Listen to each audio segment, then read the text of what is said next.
Hello world, from whichever time zone you're catching me from, my name is MG90. Welcome to my YouTube channel. If you're not subscribed to the channel, make sure you hit that subscribe button, turn on the bell notification to all so that you do not miss the uploads that come up. And the easiest way for you to navigate the channel is to head to the playlist. You'll find videos curated for you based on your interest. So if you're interested in the Kutika podcast, you'll find a playlist for that. For news and trends, there's a playlist for that. Exclusive with MG90, a bunch of playlists that are created based on your interest. So the easiest way to navigate the channel is head straight to the playlist and you'll find what you're here for. Consider becoming a member of the channel.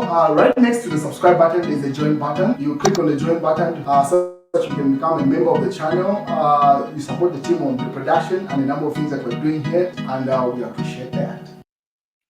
Well, over the years, the question that has lingered in the general public has been the reason why the P Square had broken off for a couple of years.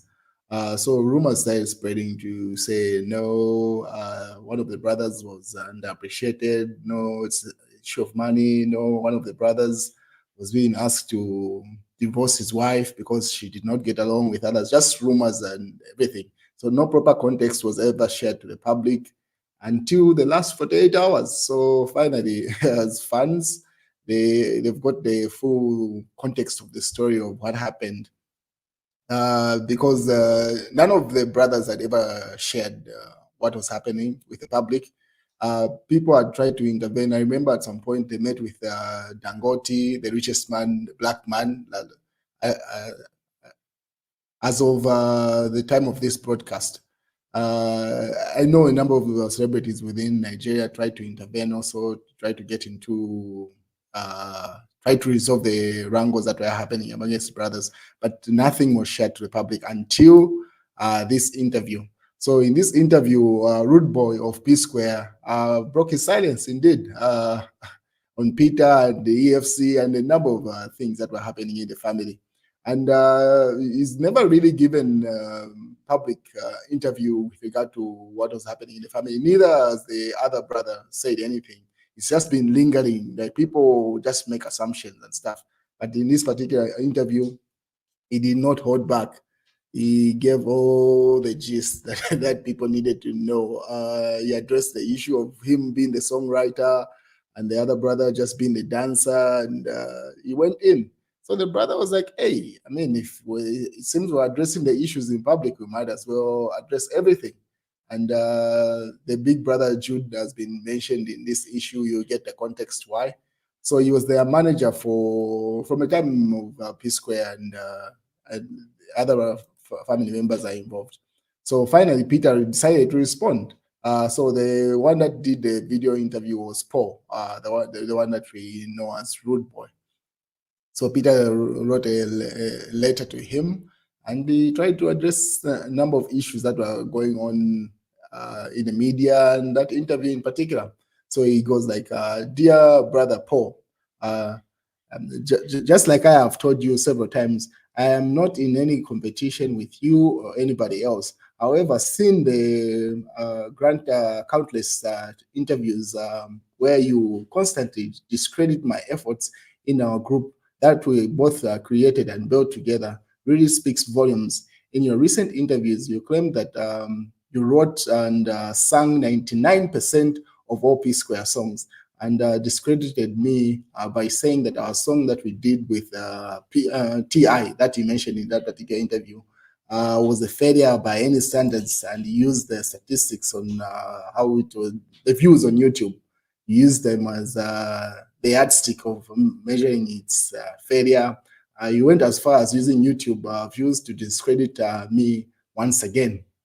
And then he goes, you never acknowledged the other songs like Get Squared, The Busybody, Personally, Wrote It, Temptation, Aringo, and More Than a Friend, Shaking, and Say Your Love, Give Me That.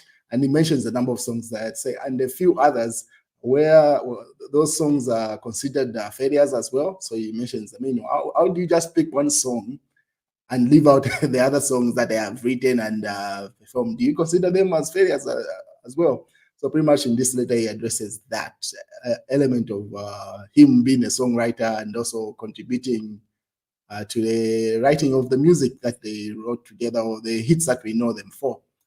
And Rude Boy has not responded to that particular one. He's focused on is doing his promo. He's got a single out, so it's just like lights, camera, action, and then it's vitamin something.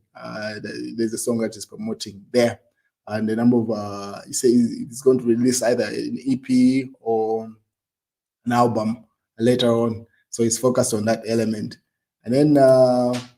One thing that is going to come out in this particular next section of Peter's letter is the EFCC. So for those of us in other countries that do not know what EFCC stands for, so it's the Economic and Financial Crimes Commission.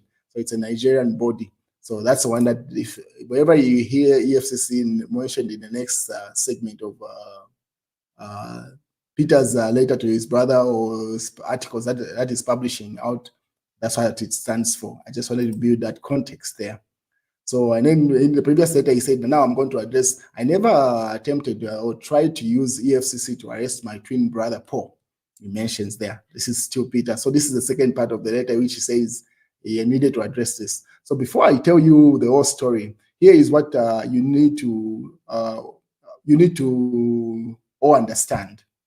It says, it is always surprising to me when people say P Square is always bringing their family matters into public eye. Let me clarify this. P Square is not just family, it's a public brand. And Peter and Paul, Jude, Anita, and Ifoma, and Laura, and the rest of our family members are family. But P Square is an entity and belongs to the public as much as it does belong to us. Our fans have played a significant role in our success, and there's need for a significant role in our success, so they have the right to know what's happening with their beloved brand P Square. That is why it's understandable when certain aspects of our lives are shared publicly. So he put up that disclaimer to say why people that are putting out their family business out there. He says, hey, if you look at P Square itself as a business, it was run by family members, but in as much as the family members, it is still a public brand, and you can see how many people are tuned into this particular issue. That goes to show that, yes, people have been interested in them. So now he went further to clarify the issue with the EFCC and suing his brother or taking his brother there. Now, let's get straight to the point. I want to make it clear I never reported my twin brother Paul to the EFCC. And I know many of you were disappointed when Paul accused me of doing so. He mentioned that I wrote a petition against him, which he claimed made the EFCC to ask him and provide surety. This statement suggested that he was detained, which is not true. So he goes further to say, Peter and Paul and Jude own a management company together called Northside Entertainment, which we use to manage all the P Square affairs. One day, I discovered another company which is with a similar name, but this one was called Northside Music instead of Northside Entertainment. This surprised me, and I discovered that I decided to investigate further, and guess what? To my shock, the founders and directors of this secret company were none other than Jude Okoye and his wife, Ifeoma Okoye. And the registered address was the family home of Judy's wife. So he goes further to say, still in my shock, I knew I had to talk to Paul about it.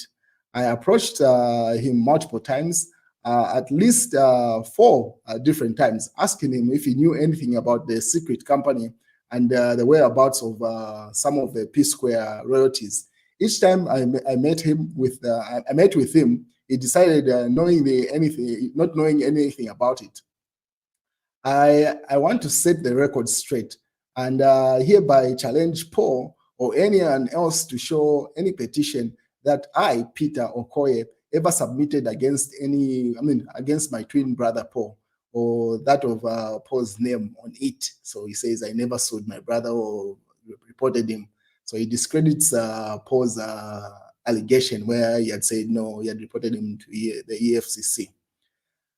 I am still writing this with so much shock because I gave clear instructions to my legal team with a standing order that understand the circumstances that Paul be included in the petition. Their focus was to remain solely on the primary suspect, Jude Okoye, and his wife, Ifeoma Okoye, since they were directors of the secret company, Northside Music. Paul's recent interview about the EFCC indicates certain a lot of lies. So pretty much it discredits the brother's lies there, say he did not sue the brother. But pretty much what it boils down to is this, and which he states in this closing thing. So a closer look at Jude's account statement revealed that once the money entered his personal account, there were multiple transactions where a splitting of funds equally between Paul without Peter. This naturally led to some questions. After Jude confessed the diverting of funds, he also told the EFCC that the money he had been sending to Paul on for several years wasn't about sharing money behind Peter's back. Instead, it was money he had owed Peter. He had owed Paul for the sale of their house in America, which he was gradually paying back the loan. This is the reason why Paul has been telling everyone that EFCC has cleared him, as if I ever wanted him to get into trouble with the EFCC, he says. The story is very long, but I will tell it all in due time. For now, I will stop here until the EFCC sends me the final report and my legal team, final report to my legal team. Once that happens, before heading to the law court, I will make the exact petition that doesn't include Paul's name public. I will also release the EFCC final report, receipts, and any other documents related to the secret company, including the CAC registration, bank transactions, and bank statements of Judy's setup with his wife, Ifeoma Okoye. May God help us all, Peter Okoye. So that's what's going on. And that's Jude and his wife there that Peter is referring to. So that's where things stand right now. Peter says he's going to review everything before he goes to court, and he wants his money. So that's what's going on in the Peace Claw household.